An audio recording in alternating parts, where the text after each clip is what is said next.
ሰላም ጤና ይስጥልኝ የዶክተር ዮናስ ቤተሰቦች እንደምን አላችሁ? ዛሬም እንደተለመደው በአንድ ጠቃሚና አስተማሪ ሐሳብ ተገናኘን።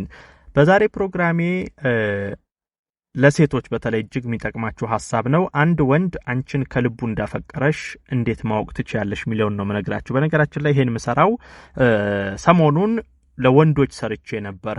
ወንዶች አንድ ሴት የእውነት ካፈቀረቻችሁ እንዴት ማወቅ ትችላላችሁ የሚለውን በተቃራኒው ደግሞ ዛሬ ለሴቶች ነው የምሰራው። በተለይ በፍቅር ግንኙነት ውስጥ ብዙ ሴቶች አሁን እንደዚህ የምትጎዱ አላችሁ። ወንዱ የእውነት ያፈቀረ መስሏችሁ ቀርቧችሁ በኋላ ልባችሁን ሰጥታችሁ ብዙ ነገሮቻችሁን ትሰጡና ወይ ሲከዳችሁ ወይ ሲተዋችሁ ከፍተኛ የአካልም የስነ ልቦናም ጉዳት ውስጥ ገባላችሁ። እንደዚህ አይነት ችግር ውስጥ እንዳትገቡ አስቀድማችሁ የምታቁበት ነገር ዛሬ እነግራችኋለሁ። አንድ ወንድ አንቺን ወዶ ሲቀርብሽ ያህ ወንድ እውነት ከልቡ ያፈቅርሻል ወይንስ ደግሞ ሌላ ነገር ፈልጎ ነው አንቺን የቀረበሽ የሚለውን በተለይ መሰረታዊ ምን ጊዜ ማየት ያለባችሁ 5 ነገሮች አሉ። እነዚህን በዚህ ቪዲዮ እነግራችኋለሁ ማለት ነው። አብራችሁን ቆዩ። ለቻናሌ አዲስ ከሆናችሁ ሰብስክራይብ አድርጋችሁ ቤተሰብ ሁኑ። ይሄን መረጃም ላይክ ሼር አድርጋችሁ በተለይ ብዙ ሴቶች ጋር ደርሶ ይሄ ነገር ተምረውበት እንዲጠቀሙበት አጋሯቸው። በቀጥታ ወደ ሐሳባችን እንግባ።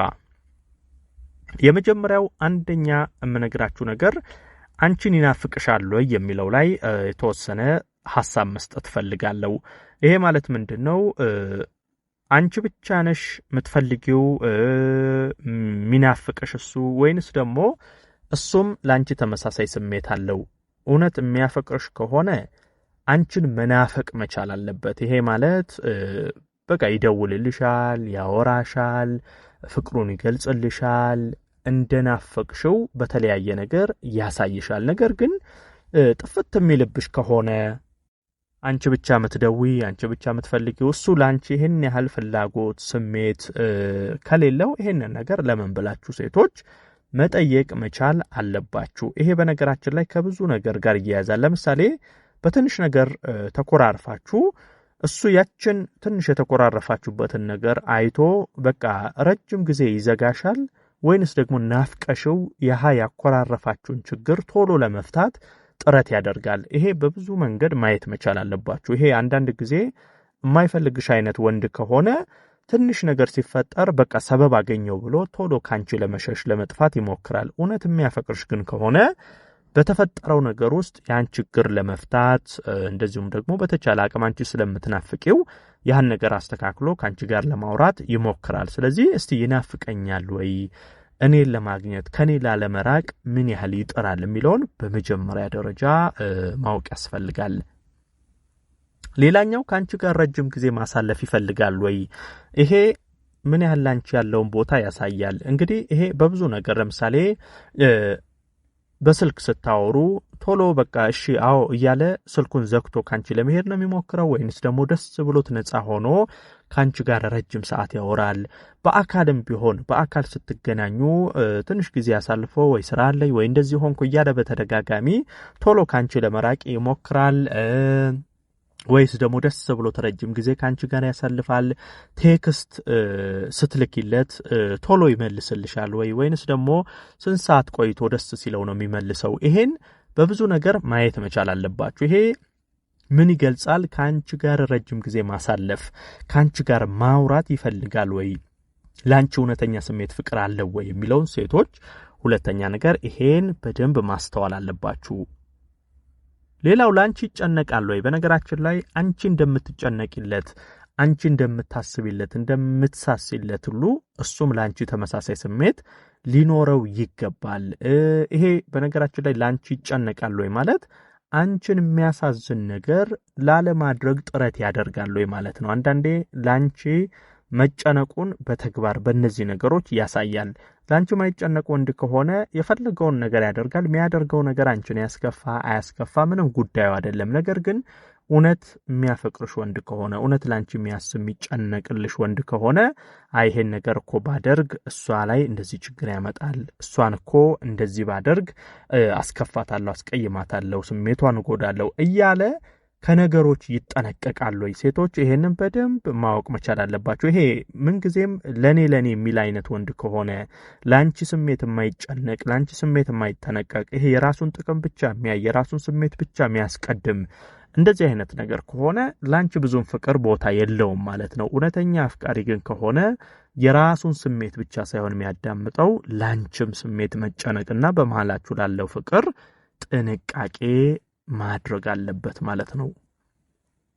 ሌላው በዚሁ ጥንቃቄን ካነሳው ላንቺ ምን ያህል ይጠነቀቅልሻል? ይሄ ማለት ምንድነው? ላንቺም ለፍቅራችሁም ጥንቃቄ ያደርጋል ወይ? ይሄ በብዙ ነገር ይሄንን ነገር ማየት አለባችሁ። ለምሳሌ በሆነ ነገር ስትጋጩ ረጅም ጊዜ ያሃን ክፍተታችሁን አይፈልግም። እውነት የሚያፈቅርሽ ከሆነ በተቻለ አቅም ካንቺ ጋር ለመታረቅ ምን ማለት ነው? ይሄ ፍቅራችሁ እንዳይጠፋ በመሃል ያለው ፍቅር የተፈጠረው ፍቅር እንዳይቀዘቅዝ ጥረት ያደርጋል ማለት ነው። እውነት የሆነ ሰው ናችሁ፣ ትጋጫላችሁ። በምትጋጩበት ጊዜ እውነት የሚያፈቅርሽ ከሆነ ፍቅራችሁ ላይ ችግር እንዳይፈጠር ያን ችግር ለመፍታት ይሞክራል። ቅድም እንዳልኳችሁ ላንቺም ይጠነቀቃል፣ ለፍቅራችሁም ይጠነቀቃል። ላንቺ ይሄን ባደርግ አስከፋታለሁ፣ እሷ እኮ ይሄን አትወድም፣ እሷ እኮ ይሄ ነገር አያስደስታትም፣ ይሄን አላደርግም እያለ ላንቺ መጠንቀቅ። ሁለተኛ ደግሞ እስቲ ፍቅራችን ያለበት ስሜት ምንድነው? እየተራራቅን ነው? እየተቀራረብን ነው? ፍቅራችን እንዲሻክር የሚያደርጉ ነገሮች ምንድናቸው? እያለ በተቻለ አቅም እነዛን ችግሮች ላለመፍጠር ጥንቃቄ ያደርጋል። ላንቺም ይጠነቀቃል፣ ለፍቅራችሁም ይጠነቀቃል። እንደዚህ ከሆነ እውነተኛ አፍቃሪሽ እንደሆነ ማወቅ ያስፈልጋል። ሌላ ደግሞ አንድ ምጨምርላችሁ አንዳንድ ጊዜ አንዳንድ ወንዶች ልክ አንቺን ፍቅር እስኪያስይዙ ድረስ አንቺ በእጁ እስክትገቢ ድረስ ፍቅሩን በጣም ይገልጽልሻል፣ ይንከባከብሻል። ከዛ ልክ አንቺን በፍቅሩ ከወደቅሽ በኋላ በእጁ እንደገባሽ ሲያቅ ደግሞ ችላ የሚል ወንድ አለ። ይሄ ወንድ አንቻውን ፍቅረኛ ይብለሽ ያሽው ልክ መጀመሪያ እንዳለው ስሜት አሁንም አለው ወይ? ይሄንን በደንብ ማወቅ አለባችሁ። ልክ እንደ መጀመሪያው አሁንም ፍቅሩን ይገልጽልሻል፣ አሁንም እንደሚያፈቅርሽ ይነግርሻል፣ አሁንም ላንቺ መጀመሪያ አንቺን በእጁ ሊያስገባ እንዳደረገው ያደርግልሻል ወይ? ወይንስ ደግሞ የመጀመሪያው ፍቅር ጠፍቷል? ይሃ ሚነግርሽ ቃላቶች፣ ይሃ ፍቅሩን የሚገልጸው ነገር፣ ይሃ አንቺን የሱ ለማድረግ የነበረው ጥረት አሁን ላይ ተቀዛቅዟል ወይንስ ጨምሯል ወይንስ ባለበት ነው? ይሄንን ነገር በደንብ መገመት አለባችሁ። ይሄ ፍቅሩ ላንቺ የነበረው ነገር ቀስ እያለ እየቀነሰ ከሄደ፣ ፍቅሩን መግለጽ እያቆመ ከሆነ፣ በተግባር ማሳየት እየቀነሰ ከሄደ፣ እንዲህ አይነት ነገሮች ካሉ አደጋ አለ። ነገር ግን እንደውም አንቺን ሲያገኝሽ ይብለጥ ፍቅሩ እየጠነከረ ከሄደ፣ ግንኙነታችሁ ይብለጥ እየዳበረ ከሄደ ጥሩ ነው። ስለዚህ እስቲ ልክ መጀመሪያ አንቺን ለማግኘት እንዳደረገው ጥረት አሁንም እንደዛው ይቀጥላል? ፍቅሩን መግለጹ ላይ በተግባር ማሳየቱ ላይ ያለው ነገር ምንድን ነው? ይሄን ሴቶች በደንብ ገምግሙ። በአጠቃላይ በተለይ እነዚህ አሁን የነገርኳችሁን 5 ነገሮች በማየት አንድ ወንድ እውነት ከልቡ እንደሚያፈቅርሽ መለየት ማወቅ ይቻላል ማለት ነው። ይሄን መረጃ ላይክ ሼር አድርጋችሁ ለሌሎችም አጋሩ። ለቤት አዲስ የሆናችሁም ቻናሌን ሰብስክራይብ አድርጉና ቤተሰብ ሆኑ። የዛሬን በዚሁ አበቃው። በቀጣይ ቀን በሌላ ሐሳብ እንገናኛለን። እስከዛው በያላችሁበት መልካም ጊዜ